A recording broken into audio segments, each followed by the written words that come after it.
just witnessed, national cybersecurity is composed of many aspects: policy making, operational activity, institutional building, and more. But in cyberspace, technology is the undisputed queen of the battlefield. I'd like to invite Mr. Hudi Zack, Chief Executive Director of the INCD's Technologies Unit. After many years of holding top position in the Israeli high-tech industry in general and the cyber industry in particular, Hudi joined the INCD a few months ago to make sure the good guys will always have the upper hand.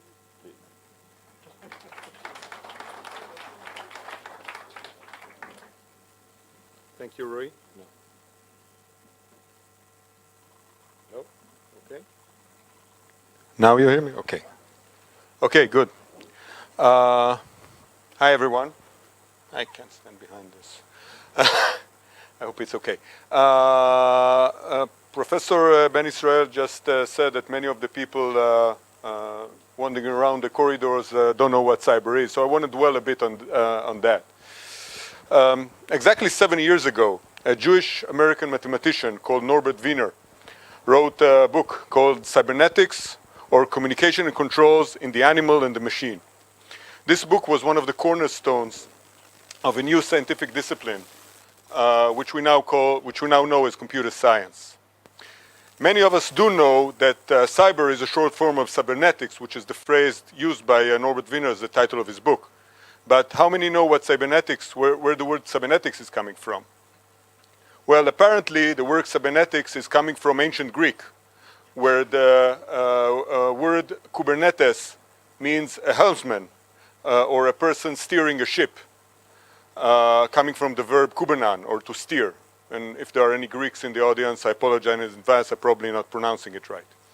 The idea is that like the helmsman is steering the ship, the control system is steering the machine or the animal or the human being according to its will.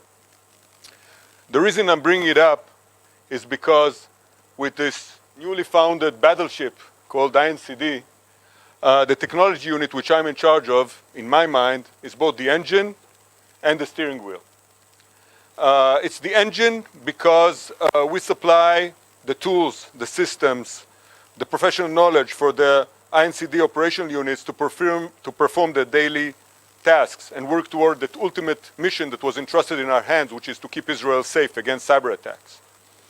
But we're the steering wheel, or the compass if you want, because it's our job in the technology unit to look to the horizon and beyond, identify new aspects of this mission and new technologies we can use, and come up with innovation and solutions that will address future gaps and issues well before they become acute problems. Now, when you dwell into the methodology and technology that is needed for an organization like ourselves, you would realize that there are very fundamental differences, very fundamental limitations and constraints and challenges that we have compared to an enterprise merely trying to protect itself.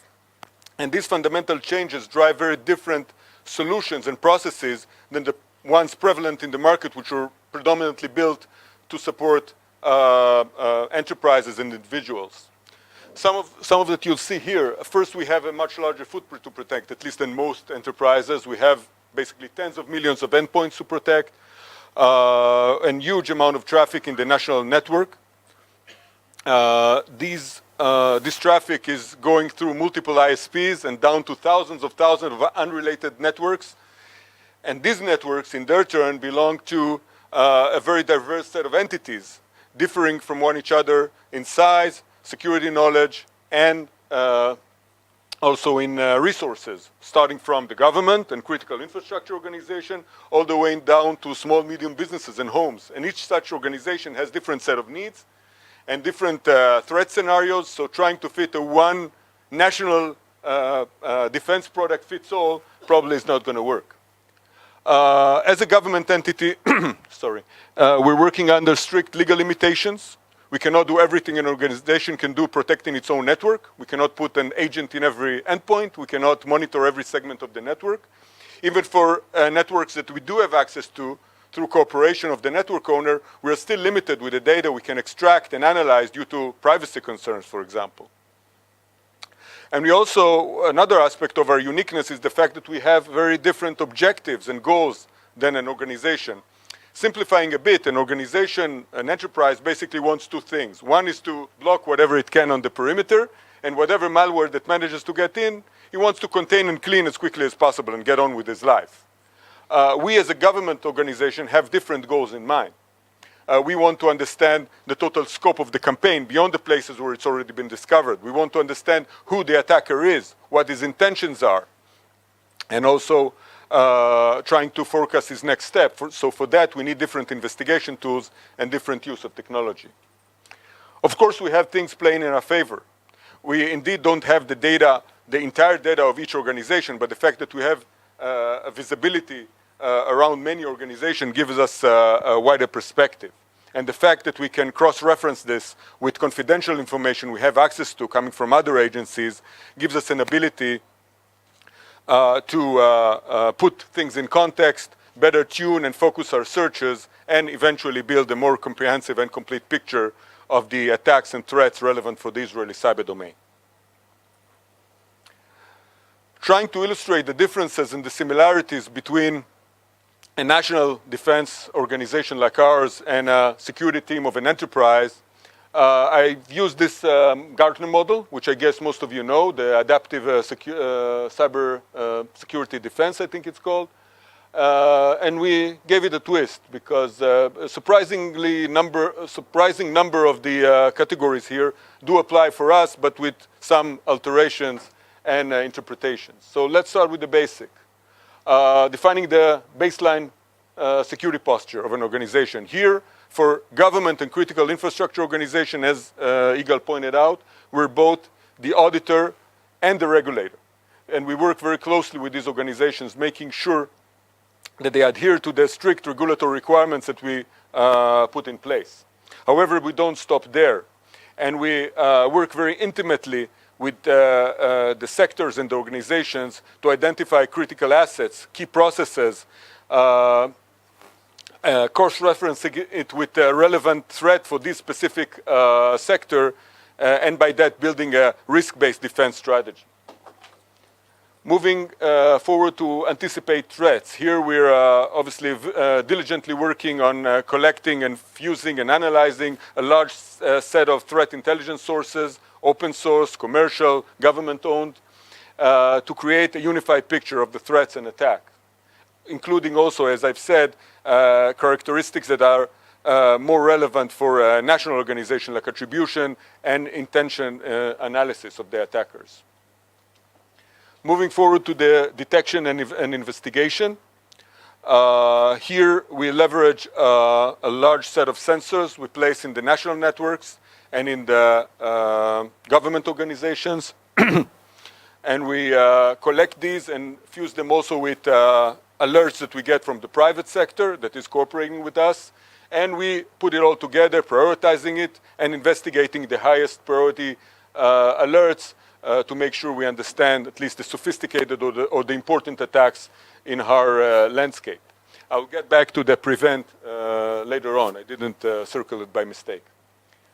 Now that we have a full picture of the threats and attacks, we use it not only to mitigate the attacks on the fly, which we obviously do, as Igal mentioned, but we use it also to update the risk level of the organizations and have them refine their security posture based on the most updated information at hand. By the way, remember this color code. I'm going to use it again in the next slide. Now that we have this great picture, what are we doing with it? Well, we want to distribute it. We distribute it both downwards to the organization so they can use this information and have their defense activities more intentional and effective, and in an aggregated way, also upwards to the national level to the decision makers. Now, if I'm taking a systems view of it, this is the defense shield that Igal mentioned. These are the programs that we're working on. Some of the things are already operational. I'll talk about it a bit later on. Here, again, the color code is the same as the functions I've used before. You can see High Castle, which is our program for detection, investigation, and prevention, and I'll get to that. Crystal Ball, the system for threat intelligence fusion and analysis. Showcase is a system for, or platform for readiness and risk analysis. And CyberNet Plus is the platform we're using to share data and distribute information with the civilian sector. I'll talk in a bit more detail about each one of them. High Castle, as said, is a national-scale, multi-layered platform leveraging the sensors in the national networks and the government organizations. It has a double combat strategy, if you will. First one is what we call the width axis, where we identify and block attacks in the national network automatically. These are mostly wide-scale commodity attacks, which are easier to identify and prevent. This is why I circle prevent in the Gartner slide. And the second axis is the depth analysis, where we use man-in-the-loop sophisticated investigation to identify persistent threats to selected organizations.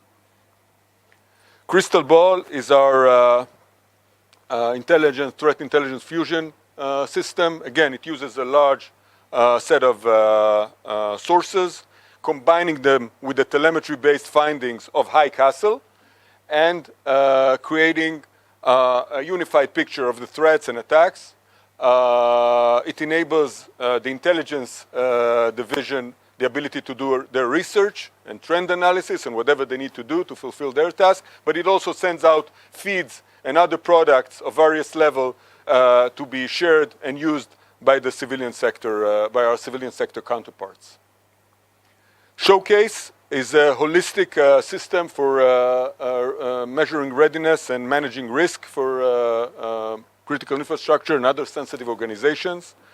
What it creates is a 360 degrees view of an organization, looking at both from the inside out, through using to understanding the organization assets, processes, and defense mechanisms, and also from the outside in, leveraging outside probing by different tools and the use of intelligence to create overall the outcome, a very deep yet online real-time view of the risk level of the organization, identifying weak points and being able to recommend actionable steps to improve the situation in the most effective way.